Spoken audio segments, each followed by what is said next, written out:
लोग जो है एक गरीब महिला होने के नाते उनके इज्जत के साथ खिलवाड़ करने का काम किया। तो उन्होंने अपने स्वाभिमान का बदला लेने के लिए आवेश में महिलाएं कुछ भी कर सकती हैं, आदमी कुछ भी कर सकता है। तो इसलिए जो है अपने वो डाकू जो जिसे कहा जाता, फूलन देवी डाकू थी, डाकू नहीं थी। फूलन देवी डाकू नहीं थी, समाज सुधारक थी। समाज में महिलाओं को प्रति, किसी के गरीब परिवार के प्रति उन्होंने एक संदेश दिया।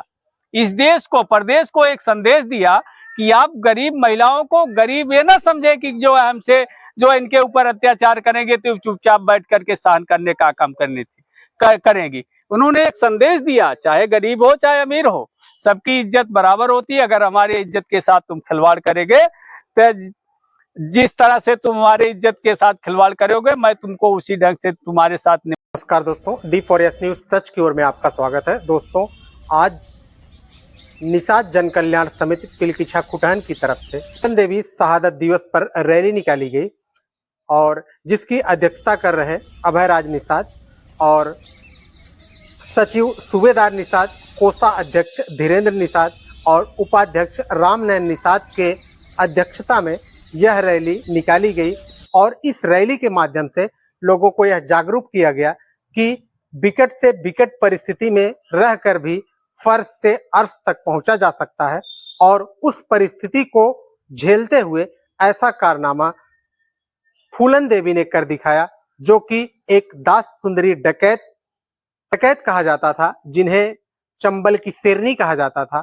और उस डकैत की श्रेणी से उठ करके, चंबल की शेरनी की श्रेणी से उठ करके वे जो है भारत की सबसे बड़ी संसद लोकसभा तक पहुंची और उन्होंने देश के लिए बहुत बड़ा संदेश दिया कि एक महिला शक्ति हर किसी परिस्थिति को झेल करके उच्च से उच्च शिखर को प्राप्त कर सकती है। तो आज हमारे साथ हैं अभयराज निषाद जी, डॉक्टर अभयराज निषाद, जो कि अभी यहाँ हम लोग उपस्थित हुए हैं एक ऐसे स्थान पर जहां वीरांगना फूलन देवी के शहादत दिवस को लोग मना रहे हैं। और हम बात करेंगे इनसे कि आप जो महिला जो कि एक निम्न स्तर से उठ करके लोकसभा स्तर तक जा करके सभी महिलाओं का नाम रोशन किया, सभी महिलाओं को आगे बढ़ाने का काम किया, तो हम बात करेंगे डॉक्टर साहब से और जानेंगे कि आखिर हम ऐसे वीरांगना महिलाओं के बारे में जन जन तक कैसे लोगों तक पहुंचाएं कि लोग इनकी बहादुरी के किस्से जन जन तक, हर घर घर तक पहुंचे। सर्वप्रथम मैं आप चैनल को धन्यवाद देते हैं और ये बताना चाहते हैं कि इससे फूलन देवी के शहादत दिवस मनाने से उनके विषय में जो है जानकारी देने में हमारे समाज का पूरे देश की महिलाओं के प्रति आत्मसम्मान की जो है आत्मसम्मान बढ़ेगा। और इसलिए हम लोग एक छोटा सा कार्यक्रम करके फूलन देवी के आज शहादत दिवस पर इकट्ठा होकर के हम लोगों ने उनके विषय में बताने का काम किए हैं कि जैसे कि माने सब कहते हैं कि हम गरीब हैं अमीर हैं, एक दूसरे का जो है गरीब है, हम कैसे उनकी बात को जो है माने बात को जवाब दें, कैसे अपने हुए अत्याचार को जो है बदला लें या कैसे अत्याचार की खिलाफ लड़ाई लड़ें। ये सब देश की महिलाओं के प्रति फूलन देवी का जो कार्य क्षेत्र रहा वो सभी महिलाओं के प्रति बहुत अच्छा माने का वो दिशा थी उनको कि हम महिला नहीं हैं, हम भी बहादुर हैं।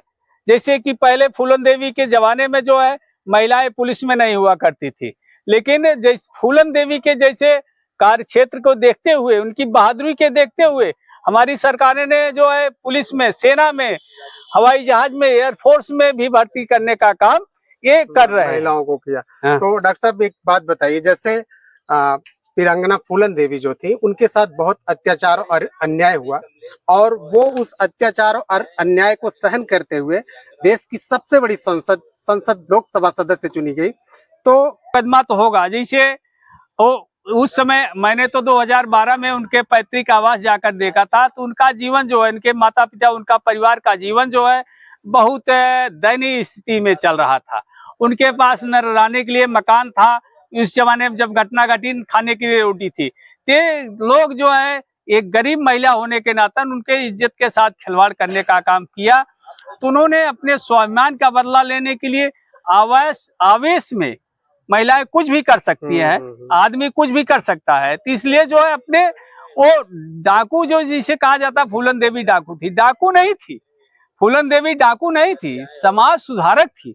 समाज में महिलाओं को प्रति, किसी के गरीब परिवार के प्रति उन्होंने एक संदेश दिया, इस देश को, प्रदेश को एक संदेश दिया कि आप गरीब महिलाओं को गरीब ये ना समझे कि जो हमसे जो इनके ऊपर अत्याचार करेंगे तो चुपचाप बैठ करके सहन करने का काम करेंगी। उन्होंने एक संदेश दिया, चाहे गरीब हो चाहे अमीर हो, सबकी इज्जत बराबर होती है। अगर हमारी इज्जत के साथ तुम खिलवाड़ करेंगे तो जिस तरह से तुम हमारी इज्जत के साथ खिलवाड़ करोगे, मैं तुमको उसी ढंग से तुम्हारे साथ निपटने का काम करूंगी। ऐसा कहा जाता है कि उनके पास, उनके ऊपर बहुत सारे कागजी मुकदमे नहीं थे, बस सिर्फ ऐसा उनको अंदर कर दिया गया था और न तो कोई बहुत बड़ी धाराएं थी, न तो कोई कागजी मुकदमे थे। उसको वापस कराया गया और फिर उनको जेल से बाहर लाया गया। देखिए, उनको 11 साल बिना मुकदमा तय किए हुए, कोई मुकदमा तय नहीं हुआ। 11 साल तक में कोई उनके ऊपर आरोप, धाराएं भी नहीं थी, कोई विशेष धाराएं, कोई आरोप नहीं तय हुआ।